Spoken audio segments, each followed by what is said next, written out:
what made me decide to try to put together a graph very similar to what Carl Kalman does when he gives you history of our evolutionary process as human beings. And I thought, he stops in that 2011 position. What was going on in the Earth Project prior to 2011? So I began to put together a timeline to show when different events happened and how they correspond with his 7, 8, and 9 waves that were moving through. So that's pretty much what it's about. I did go back farther than the project. Obviously, I was close to being here at 2013, but I mean at 1913, but not quite. But I wanted to have a better understanding of who the different generational participations in this evolutionary process that we're, in the process of experiencing right now. And I found it interesting because I've always been, on the cusp of being what they call a baby boomer, and yet no. So I went back, and the generation that I was born into is what's called a silent generation. And it was prior to and going through the war process. So I began to look at, what does that mean exactly? I'm part of a silent generation. Well, first of all, there are many of us now that are in the place where I am, that the work that we came here to do is ready to be moved out. And we sort of, I think your word is you whisper, we kind of whisper it.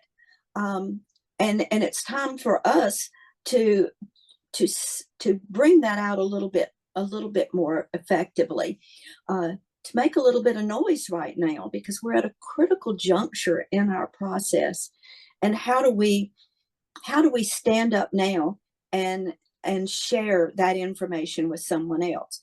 So it began in that process that lasts till 1952, actually.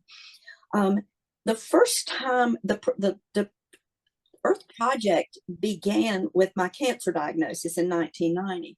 But you have to understand, I was preparing myself. I was repatterning some of the behavior that I had been conditioned with up to that point. The first time that I felt like I was actually working with the project was 1997. And 1997, from 92 to 97, when Quiet Miracles was in the process, we were in the 7th wave, which Carl talks about a lot as being very aligned. We were in a good position to begin to try to understand some of the problems or things that came up prior to that. But 1997 brought together not only Carl's work and my work, but also of the Earth Project, but also a gentleman named Peter Champeau. And Peter Champeau he does grid patterns. He does everything that has to do with our land masses. And he began to talk about a place called the Pilot Mountain Biodome. And we were at Pilot Mountain in 1997. 4 of us met there without preparation. We showed up. We met at this place on top of this little dome that's called Pilot Mountain in North Carolina. And if you look up the history, it's quite extraordinary in itself. But we sat down on this big flat rock that looked like it had 4 sections in it. And those 4 sections, each one of us automatically sat down on one of them. Now, 2 of the people I had met before, one of them I had never met before. And what we understood sitting there was that we were anchoring what we termed the ray of compassion. Now, you'll see how that plays into the continuation of the story, but realizing that in 1990, between 97 and 99, we began to bring in the 8th wave. We were blending Carl's work then, which had another definition. Brings us into what I refer to as the 080808, the real 2008. And again, some of us met at Lake Ouachita in Arkansas, realizing that we were doing what was called a triple. The triple had one meaning cosmically and another meaning, I thought it was talking about the triad wave. But what I found out about the 0808 some years later, when I got to know a little bit more about what was happening during the time, because remember, I would do things or be present for things, but I didn't have a full explanation of them then. What we knew then, the 0808 2008, was actually resetting and preparing for what we're doing now, 777, 888, and 999, which is where we are today, coming up on this new 0808 2024. So we're but the triple was actually bridging between all three of these components of the Earth Project. I didn't know that. I thought we were continuing in the 777, which was more about exploration, understanding the physiology of the body, how it interprets, how the conditioning of that interpretation sometimes gives us an explanation that either doesn't make sense or makes too much sense, so we just be quiet about it. We don't say anything because we don't understand it. So if we look at the significance right now of this period of time, it is 16 years later. 16 years later, we are now at an 0808 2024, which is 080808. It's almost like we've worked all these years, and now we're coming together to stand together and look at what's been created, because now we're building towards the next part of the evolution. You said the triple, and you had a couple of meetings, and you equated it to the triad wave and the three parts of the wave. What is the other meaning? You mean in terms of, oh, okay, the 777. Mm-hmm. Each part of Earth Project had an evolutionary process all the way up to today. From the day it began, it went through segments. Each time we accomplished, so the 777 was, as I said, about the human body, how the significance of what's contained inside this skin suit that allows human beings, to move around, interact with one another, have conversations with one another, explore, and come up with some very creative solutions. But the 777 was specifically about understanding what the physiology was about. It was all exploration. Understanding how the wave sequencing that is actually contained in the heart of all of us actually assists us to maintain that momentum. It was sort of like training wheels. It kept that momentum going. So the triad wave was built in that 777 exploration period. When we went into the 0808, that began the process of what I refer to as the 888. The 888 was beginning to build bridges, was beginning to come together and let us see, what do we have to connect? We've got to connect the body. We've got to connect the interpretation of what we perceive our reality to be. And then what I call the builders. The builders began to look at, how do I get my work, what I've come here, my purpose for being here, how do I contain that in a manner that allows us to converse about it, talk about it. So 0808 took a while. And it was like resetting. It was resetting everything so that we would be prepared for this paradigm shift that was to take place when the Mayan calendar says,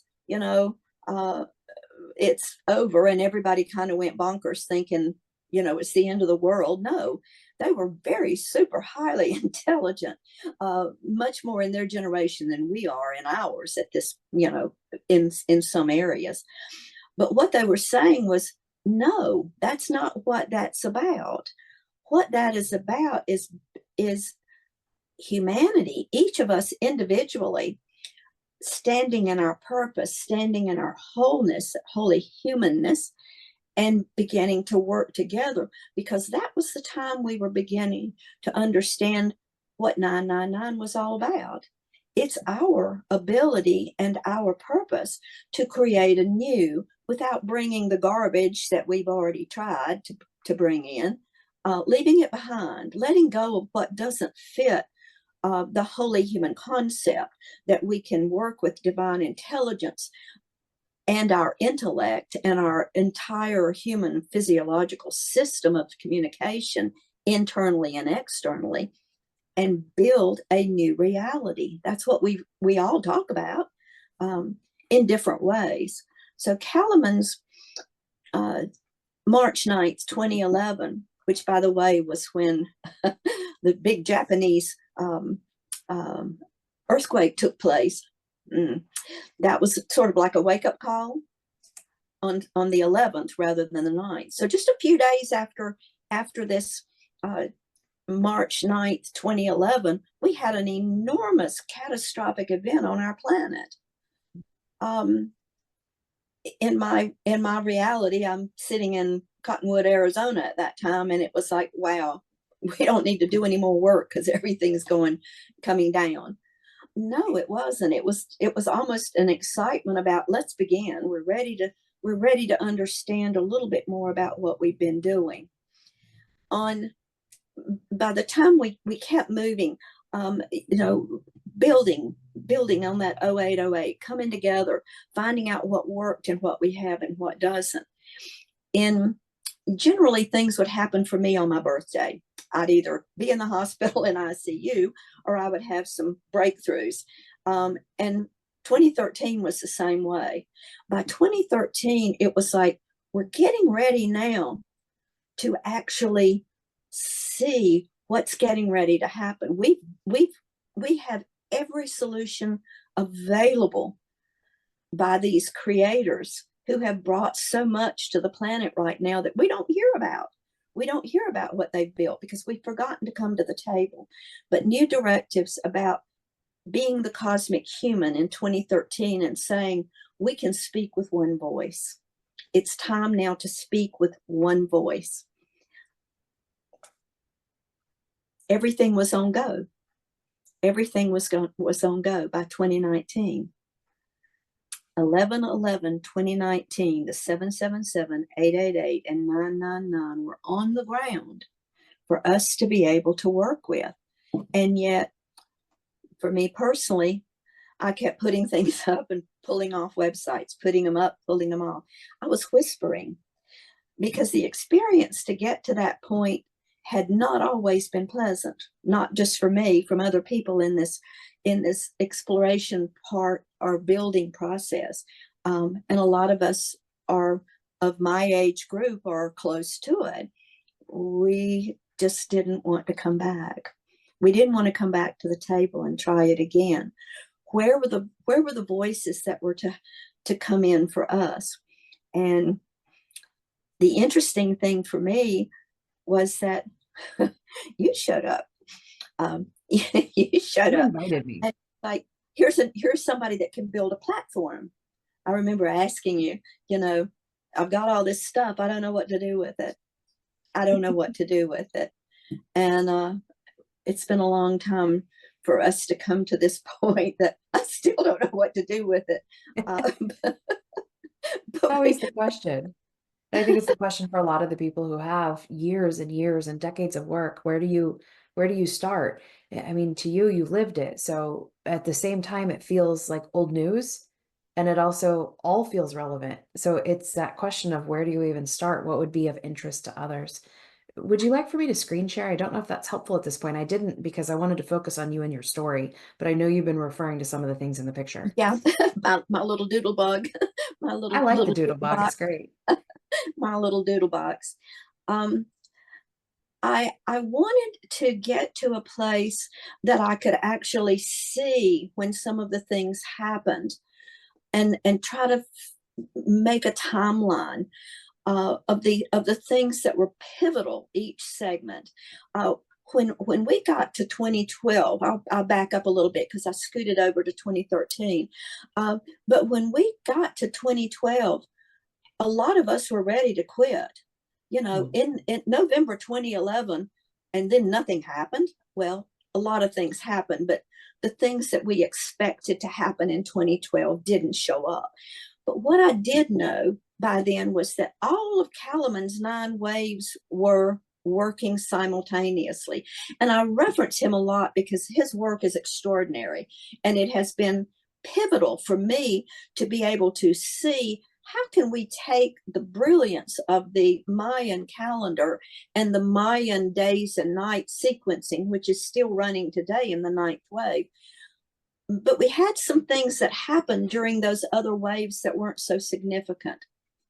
How can some of us builders and creators, how can we now take that concept and begin to see what we were building during those periods of time from 2011 or just prior to that, um, and map it out so that we can actually see what has been accomplished to give us some hope to move forward. And that's what happened. All 9 waves were moving by December 21st, 2012. All nine waves were moving, and they continue to move. But people got excited about the 9th wave because it moves really fast. I mean, we were all, our coattails were flying out behind us because things started moving real fast. Overwhelmed for me, a lot of overwhelm at that time. But when I step back and look at this little doodle board that I put together, I began to say, wait a minute. In 2019, I was shipped back to the town of my birth from the comfort of the cabin to say there has to be a way. And you and I have been working on this for a long time, how to build that platform of the one thing that got left behind. How do we work with intellect and intelligence within our head? How does the body routing allow us to interpret from a higher perspective rather than our conditioning that says it won't work, it might work, but who cares? So we began to work on how to take that concept of the Earth Project that said this is how the physiology actually functions, not the biology of how the cells reproduce and things like that. That was not it. It was strictly about how to move beyond our conditioning and how to get the interpretation to work in a different way. What happened in 2023,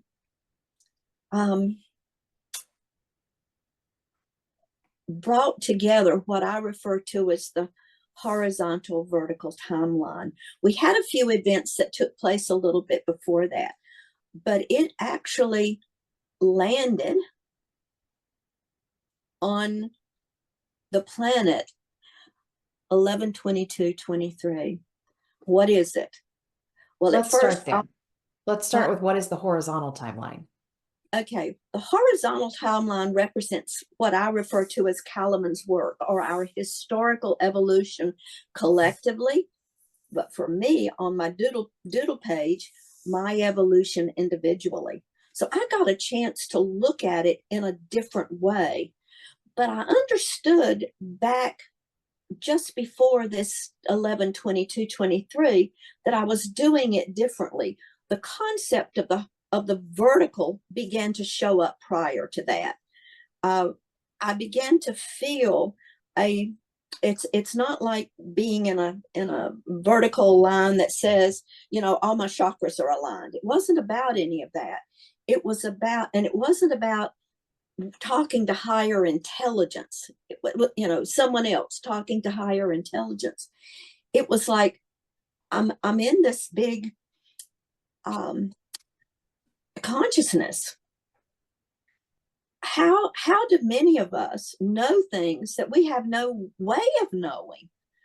Well, some of that can be because we're talking to a higher version of ourselves, But this goes beyond that. This is what humanity was brought down here to do, was to experience that fullness of the consciousness.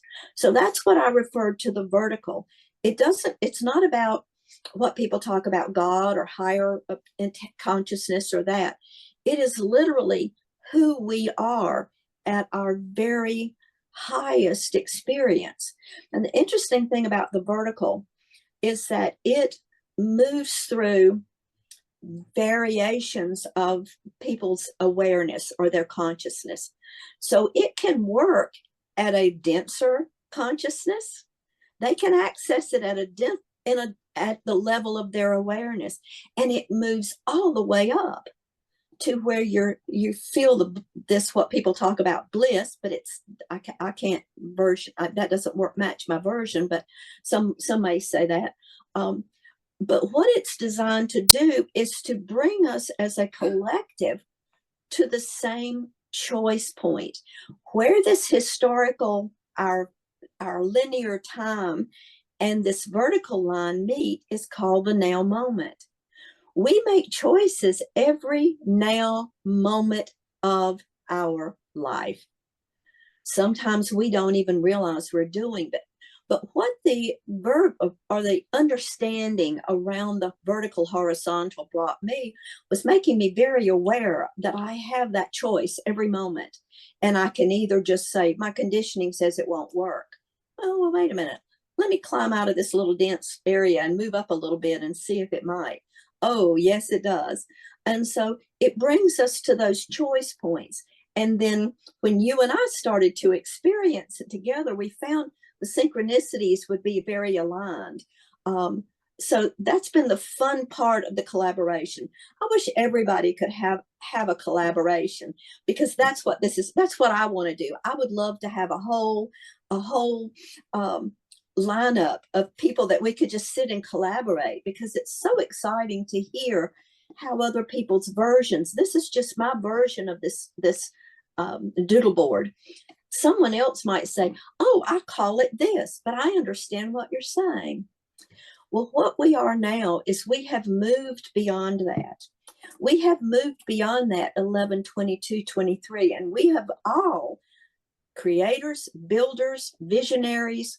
We all have work that is ready to be brought to the table and shared. All we have to do now is come together. What we understood before we could come to the table was that we had to go back and reconcile. So part of the Holy Human Initiative took place in this period of time to say, what in my processing internally, individually, needs to be handled a different way. It's handled a different way than just saying, okay, well, I'm going to resolve this today. I'm going to just do it this way. We leave some debris behind. So the Holy Human Initiative is what has grown in this process, using the vertical horizontal to get the highest, most pristine understanding of each section that we work with, our emotion, our intelligence, our physical, all of this, but particularly the emotion, because our emotional interpretation is the one that throws us off balance more than anything else, because it lies right where all of our heard and unheard, spoken and unspoken, felt and unfelt signals come in, right at the base of the skull, right where that limbic system is. It interprets it. So if you're shooting for the hip, from the hip most of the time, you're maybe not processing at the highest level of your understanding. So what the Holy Human Initiative that you brought forward with our collaboration, and mostly with, I didn't have any understanding. The cosmic intelligence takes you out of a lot of human experiences. So I've been going back, realizing that I had some human experiences that I didn't remember very well and didn't understand, and I've begun to understand them using the sequencing that we put in to the Holy Human Initiative. That's been the fun part for me.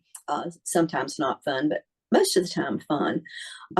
So that's what we're inviting people to come in and understand, and take a trip across that little highway and see how it works for them, because it's designed to work with every facet of our experiential existence as human beings.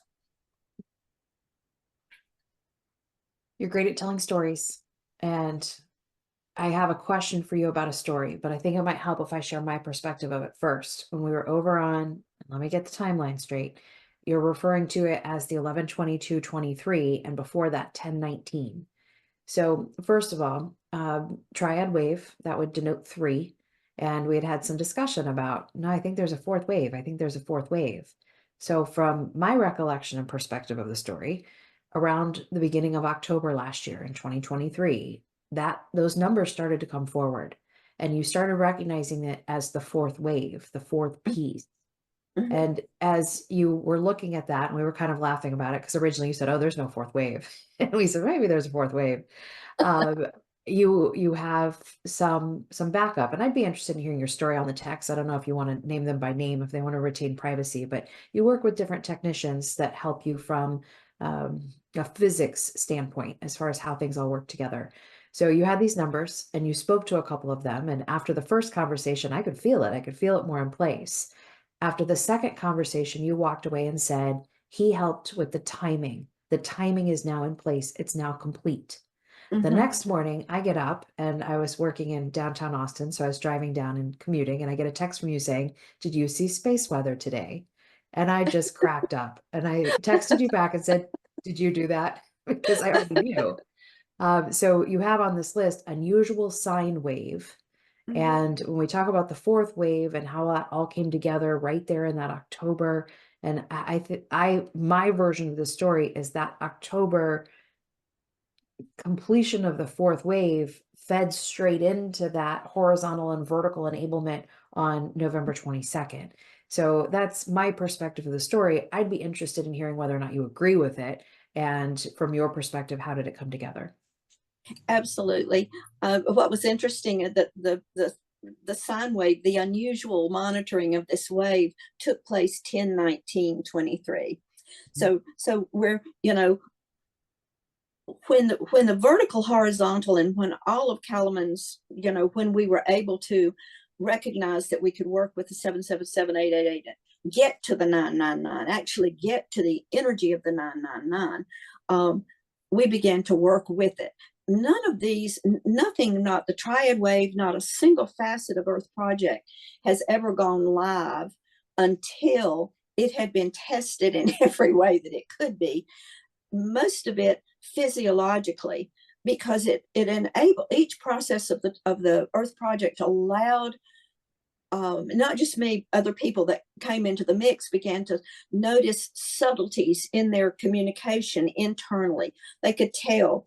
One of the funny stories is about the library, the moving ladder that goes across the great big library, and you could feel different components, and you could tell. So it took a lot of time looking at pictures of brains and finding out, okay, well, where's this oh, this has to do with this, or this has to do with this. We are now aligned in a perfectly vertical alignment now, right down through the parietal lobe, right down through all of the mechanisms in our physiological brain that allows us to interpret with the assistance of this vertical horizontal. And the sine wave did go up. They made in fact, I have a picture of it because you can't find anything on it now. But it did happen. And when that happened, what was interesting is Chris Levine's work. Chris's work, actually, he shot up this, he's doing this amazing vertical laser studies over in Europe and all around the place. He's been to Egypt. He's been everywhere doing these amazing light shows. And he had one that was just straight up. And the minute I saw it, it was all around this timing. And I sent him a text and I said, this is the vertical, its own line. You now have the vertical. And it was like, okay. But what's so exciting is that he would continue to go and do these do these vertical laser shows at sacred places, at sacred, at all over the place. And when he did that, there would be shifts, there would be stability, there would be more ability to work. If you're doing, I don't have, yes, I do. I'll use my little pens. Here we go.